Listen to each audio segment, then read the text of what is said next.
Assalamualaikum Tun. Waalaikumsalam. Tun, hari ni kita nak sembang sikit pasal F1. F1. Ya, Tun tahu kan F1 akan beraksi kembali di Sepang. Ya. Selepas orang kata hampir 9 tahun. Tak beraksi kalau kita give up the rights Tun. Kali ni I'm sure you're aware Tun, kita punya bukan kita dapat rights balik, tapi because Bahrain tak boleh nak host that event because of the geopolitical punya concern. So orang kata hasil daripada orang panggil depa gelar sebagai royal punya discussion antara Raja Agong dengan Raja Bahrain. Bahrain agree to let us host Tun. So selepas 9 tahun Tun, F1 tak ada di Malaysia. Finally it's back lah, walaupun bukan kita punya. Saya nak tanya Tun pasal apa yang buat Tun fikir pasal nak buat F1 di Malaysia?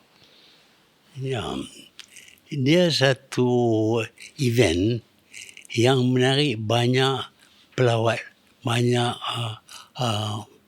orang tempatan dan orang foreign.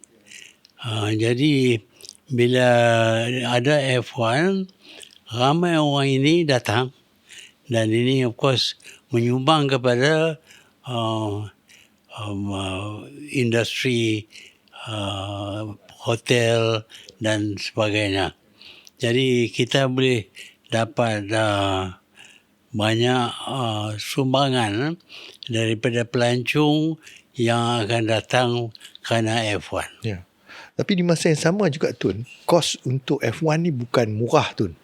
So banyak orang menganggap first let us talk about membuat litar tu itu sendiri. Ya. Kita buat litar di Sepang. Ya.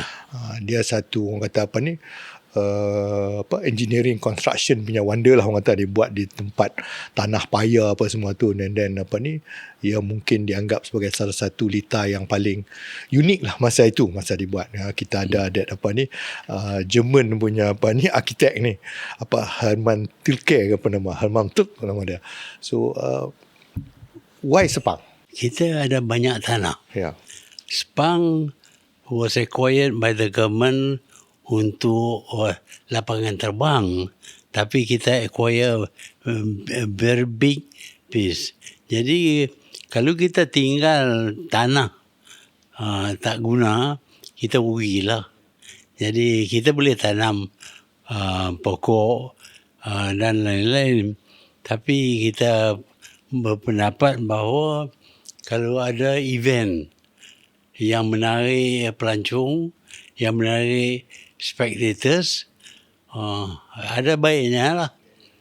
Dan ini menjadi Malaysia punya attraction meningkat. Kita tahu dulu masa kita nak mula tourist industry, ramai yang kata kita ada apa nak tunjuk kepada orang, kita tak ada piramid macam Egypt, kita tak ada itu, tak ada ini. Jadi industri pelancongan tak mungkin maju.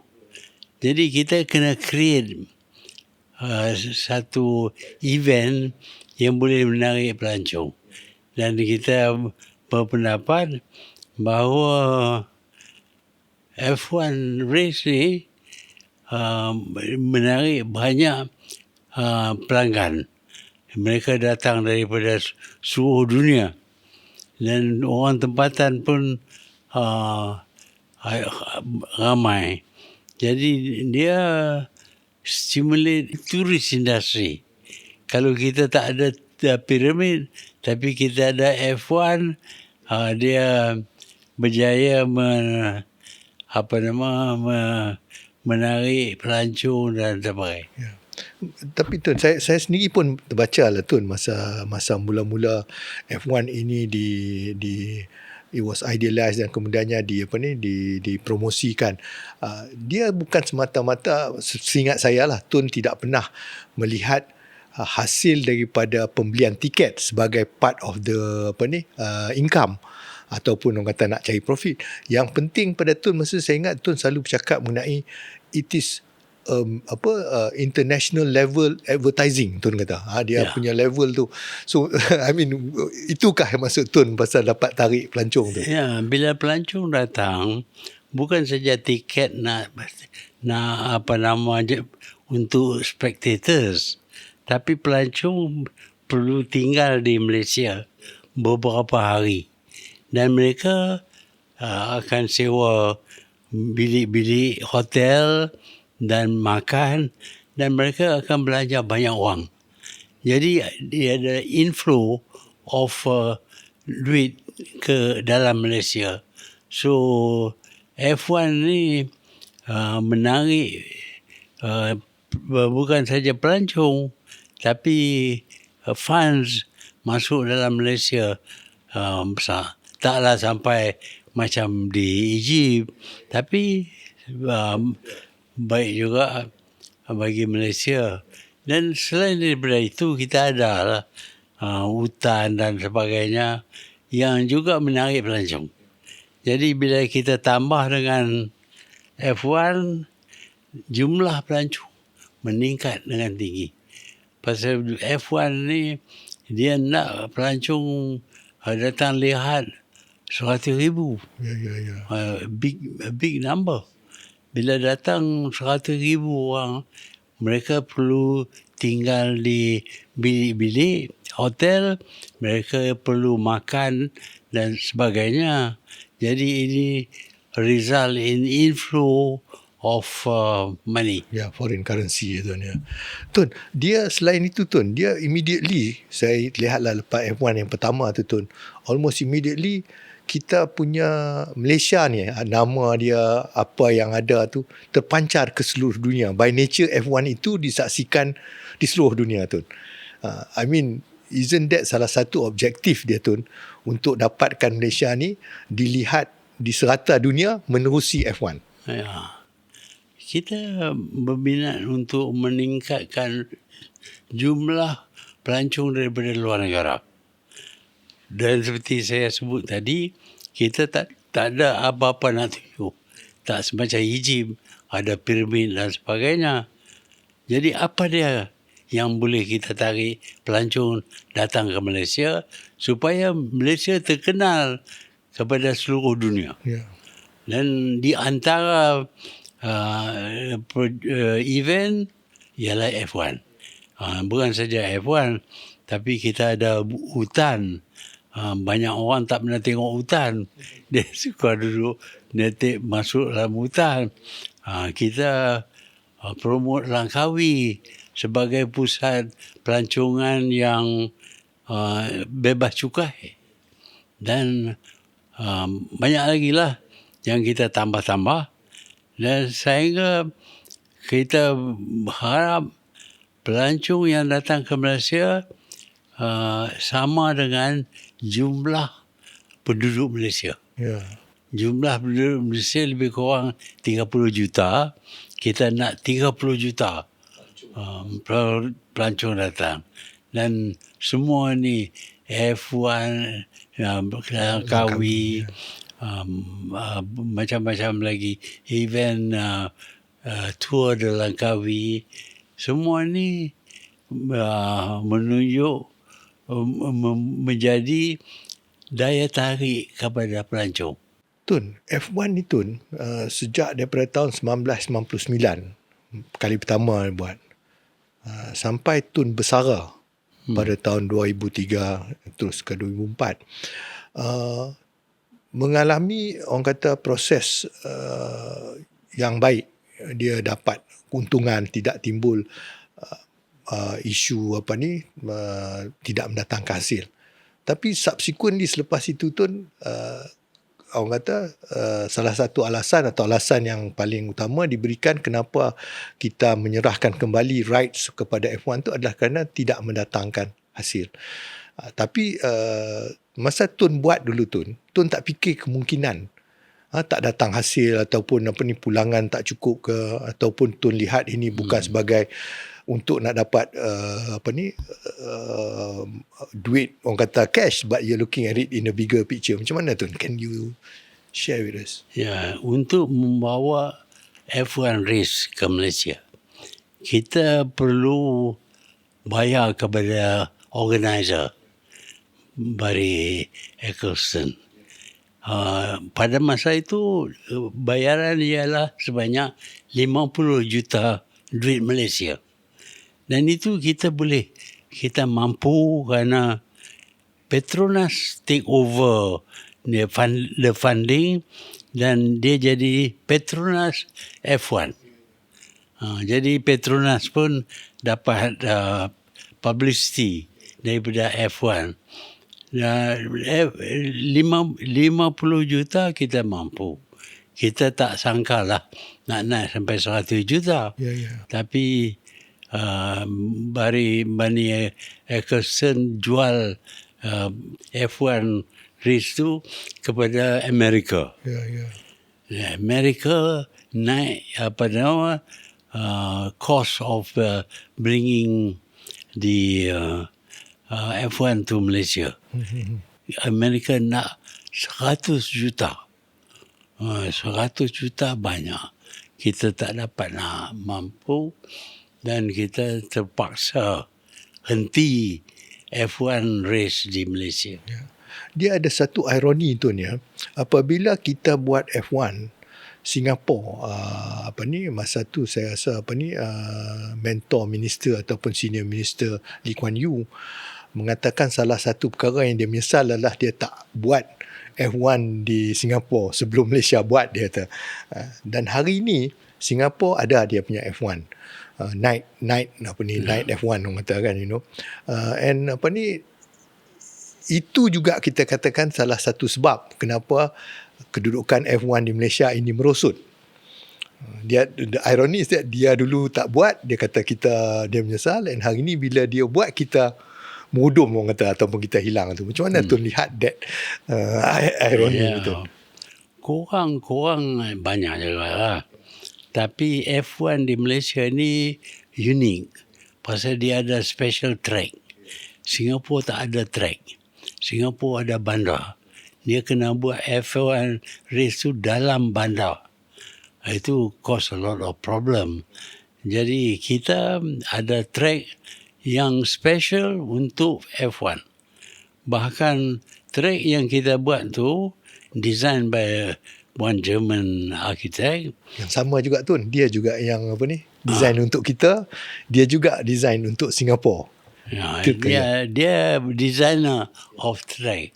Jadi baiklah. Jadi dia dapat mendesign satu track yang amat menarik. The challenges nak drive along that track have high the challenges. Jadi kita boleh dapat balik duit yang kita spend lah. Kita belanja, bukan kerjaan terpaksa melabur, tapi dengan kedatangan banyak pelancong, kita dapat inflow of funds yang banyak kerana F1 race. F1 itu banyak pandangan lepas kita buat tu tahun 99 dan tahun-tahun seterusnya. Dia sama ada meletakkan status negara ni tu. Dia tu jadi macam satu brand yang very high end punya brand lah tu. Bila kita associated dengan dia tu. Macam mana tu? Ya, sebelum Malaysia ada F1, di Asia cuma Jepun saja ada F1 race. Semua race lain semua di Eropah. Jadi kita berpendapat, apa salahnya kalau kita juga ada F1. Dan pada masa itu di F1 race di Portugal nak dihentikan. Jadi slot itu kita ambil. Dan kita design a good race track apa semua, dan mereka datang. Kita bayarlah. Kita bayar banyak duit juga. Tapi it is worthwhile. In terms of attracting foreign tourists, it's worthwhile. Karena F1 ni ada pengikutnya yang gila-gila. Seronok ni diikut F1 di mana saja F1 race ada. Jadi dengan kita adakan F1 race di KL, di Sepang, ramai orang datang. Ya.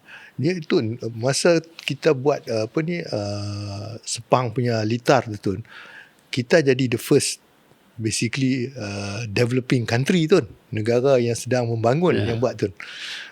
Itu satu, adakah Tun anggap itu salah satu kita punya one step nak naikkan status kita tu? Tabiat kita ni, kita buat benda yang orang anggap bukan cara yang perlu dibuat oleh di third world country. Kita buat kereta proton umpamanya, jadi kita buat F1 race.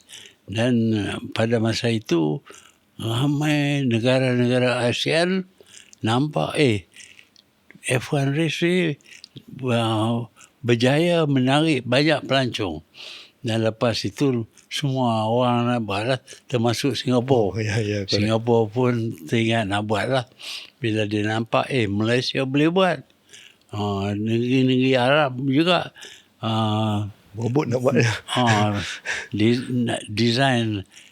Tapi F1 ini dia require spectators. Dia nak sekurang-kurangnya 100,000 spectators.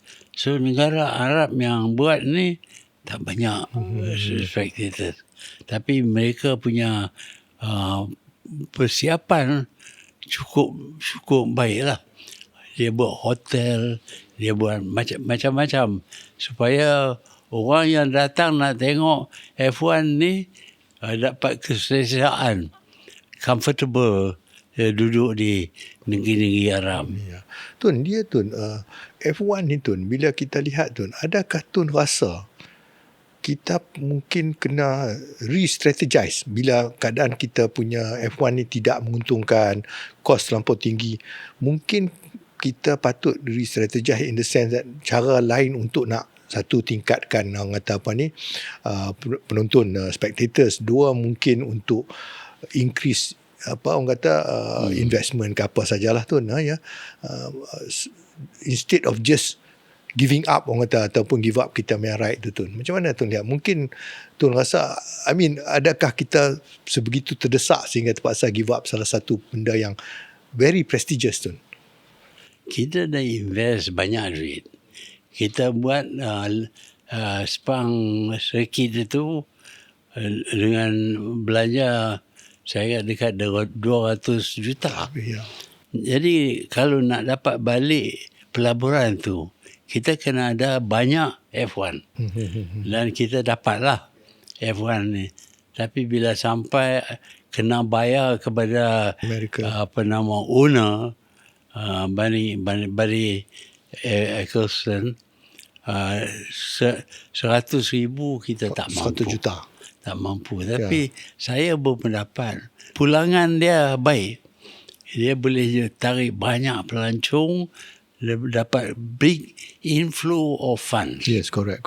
Dia Tun, 100 juta ni bukan asal dia Tun, bukan the amount asal yang ditetapkan. Masa asal-asal zaman Tun mula-mula start is 50 juta saja kan.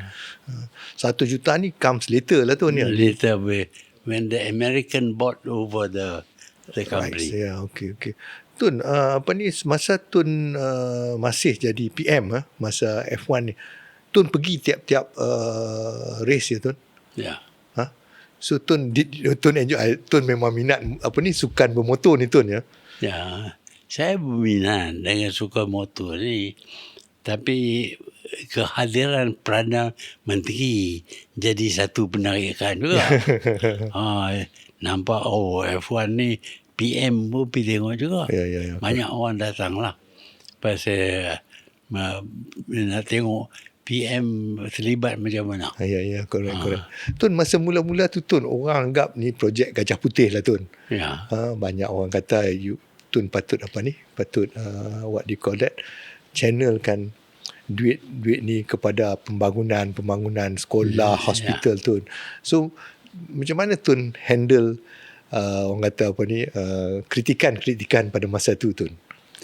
Ya, kita belanja duit, tapi kita dapat pulangan. Kalau kita belanja, okeylah, buat rumah murah, kita tak dapat pulangan. Sebenarnya tak semacam F1. F1 ni bila kita buat, kita dapat banyak pulangan dalam bentuk wang untuk bukan saja kerajaan, kepada hotel industri. Pelancong orang datang ke Malaysia ni nak tengok itu, nak tengok ini, mereka belanja duit. Jadi bila mereka belanja, kerajaan dapat duit lah. Dia dapat duit balik. Tapi yang belanja tu bukan kerajaan. Sebenarnya Petronas yang belanja. Ya, correct. Tun, adakah Tun lihat kembalinya F1 ini ke Sepang, walaupun bukan kita punya, adakah ini patut jadi satu impetus, satu galakan kepada kita untuk berfikir untuk mendapatkan kembali rights untuk Ya. Adakah Tun fikir sedemikian? Bila kita pulangkan F1 ke Sepang, jadi bangunan apa pun, kalau kita melabur dan bangun satu, kita kena guna baru dapat pulangan. Kalau kita buat F1 punya tag, tak guna, rugilah. Jadi sebab itu kita dapati tawaran supaya negeri Arab ni, Bahrain, dia buat dia punya race di Malaysia. Dia bayar semua. Kita bayar maybe 10% like that. But the effect on drawing pelancong is the same. People are waiting to see F1 because they miss F1 when it was stopped in 2017. Now it's coming back, and they feel the thrill where to see this fantastic high-speed vehicle. Ya. Tun rasa kalau kita ambil lah, katalah bila F1 Bahrain di Malaysia ni berjalan Tun, adakah kita harus guna orang kata kehadiran respons daripada international community pada race itu sebagai satu barometer untuk kita nak pertimbang untuk nak minta balik rights tu Tun? Should we use that as kita punya barometer Tun? Ya, kita haraplah. Tapi kita belum ada lagi. Bila kita ada race, kita boleh lihat berapa banyak pelancong datang, berapa dia belanja dan sebagainya, sebagai pulangan kepada pelaburan kita. Dan pelaburan kita sikit saja, 10% saja. Yang lain semua Bahrain. The race because belongs to Bahrain. It's not a Malaysian race, but it is located in Malaysia. And because it's located in Malaysia, we get the benefit of pelancong and all that. So kalau katalah berjaya tu Tun, my question is, adakah Malaysia harus consider untuk nak dapatkan balik untuk kita punya, bukan race Bahrain lagi dah, Bahrain race kita Tun, adakah kita harus pertimbangkan? Nilai duit ni dah merosot. Ya. Dulu 100,000, 100 juta banyak. Sekarang ni 100 juta sama dengan 50 juta. Ya. Jadi kita boleh consider. Kalau saya government lah, kita consider to have the race here, even if it cost us 100 million. 100 million is not much more than 50 million. 50 million looks big before, but now 50 million is not so big because nilai duit. The value of the money has come down. Ya, correct Tun. So Tun, kalaulah kata Tun cakap tadi, if you were in the government, kalau Tun the government, Tun akan consider apakah yang Tun rasa perlu dilakukan. I mean, kita kalah dengan Singapura. Salah satu pandangan orang yang melihat kenapa F1 Malaysia ni tak seberjaya F1 di Singapura, yang membawa kepada akibatnya ialah kita tutup kita punya F1. Salah satu pandangan pandit Tun adalah race Singapura ni dia buat secara bersepadu. Maknanya masa itulah dia buat juga ada festival muzik, dia buat konsert, dia buat semua sekali di masa yang sama supaya semua kehadiran ni secara tidak langsung orang kata bertindan-tindan menjadikan F1 itu juga sama berjayanya Tun. Adakah Tun lihat itu satu strategi yang mungkin kita patut consider Tun? Kita tak boleh buat banyak sangat event. Orang yang nak pergi ke event orang tu juga. Jadi kalau dia akan pergi tengok F1, dia tak boleh tengok music festival. Jadi kita buat music festival macam-macam jenis lah, at another time. And instead of that, we now found more uses for F1. We have motorcycle races. We have even children racing there. And then we have the place has developed for testing of cars. You know, we build a separate track to test cars.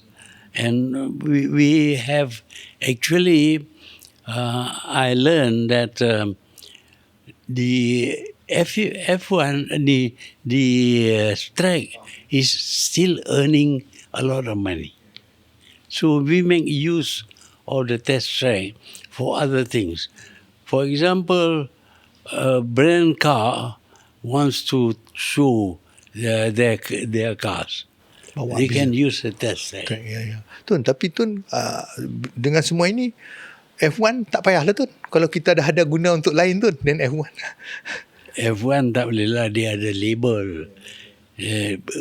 Dikenali seluruh dunia. Testing of cars ni untuk domestik. Jadi, we continue the testing of cars. Even driving skills. Banyak orang boleh belajar driving skills. Dia boleh Kona lab tu. The lab so Tun. Ya. So kalau Tun, okay, last question Tun sebelum saya conclude pasal ini Tun. Patut atau tidak kita cuba bawa balik F1 ke Sepang? Patut. And Tun rasa kita boleh atasi apa-apa kekurangan yang kita hadapi tu? Boleh? Ya, boleh. Pada waktu ini kita dah dapat balik dah pelaburan kita yang buat F1 track. Yes. Daripada F1 track tu kita dah earn enough money to pay for the cost of building the track. So we are using the track free of cost lah. Ya, untuk nak cari untung je lah sekarang. Okay. So okay Tun, terima kasih banyak Tun. On that note Tun, kita conclude kita punya interview hari ini Tun. Terima kasih banyak.